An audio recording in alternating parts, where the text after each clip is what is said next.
So, for today's video guys, tayo ay mag-unboxing na naman. Pero, ito ay one order lang naman to. So, isang item lang to. So, pero matagal ko na talaga itong gustong bilhin at hindi ako makahanap sa Amazon.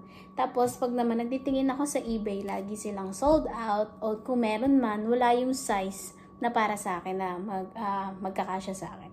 So, nung last week, sabi ko sa asawa ko na niram ko yung phone niya kasi siya lang yung may app nun. So, ayun, nakita ko at meron silang size na kakasya sa akin.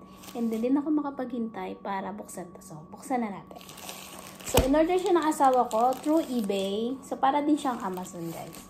Pero, mas mura sila sa Amazon. And then, so, trending kasi to. Ito ay slimming belt. So, kung kilala nyo si Sammy J, so, alam ko sikat siya sa Pilipinas kasi nagtitinda siya ng slimming belt. So, hinanap ko talaga siya guys. Naghanap ako sa Amazon.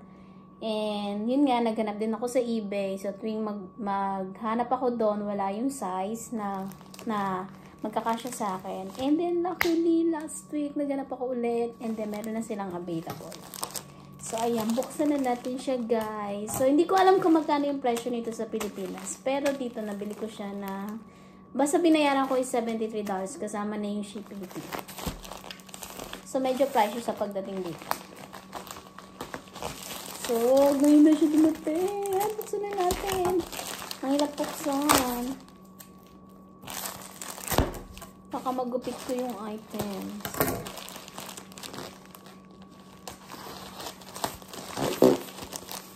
So, bakit nga ba ako bumili nito? Siyempre, gusto ko mapaliitin yung kliyente. Medyo tumataba na talaga ako. Hindi pala medyo, talagang mataba na talaga. Pero, nag-lose pa rin ako ng weight. Hindi ko tulad dati na talagang yung mukha ko talagang parang shopper.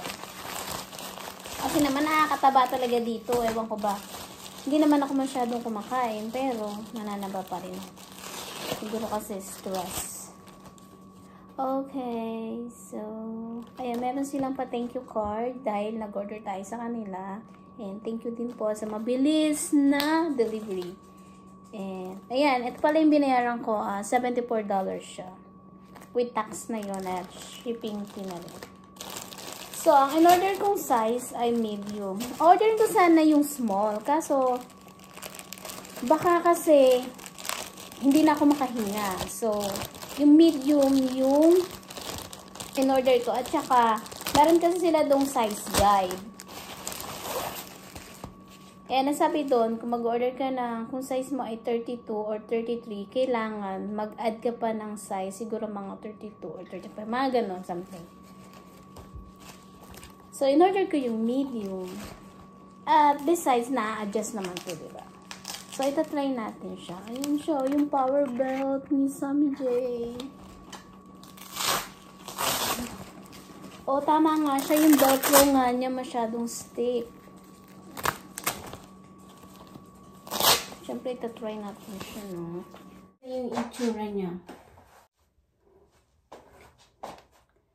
Ang ganda, tapos na yung posture na, ang galing. So, ayun guys, kung tatanungin nyo kung nakakagalaw ba ako, tsaka maganda siya sa katawan, may shape agad, at naayos yung posture nyo.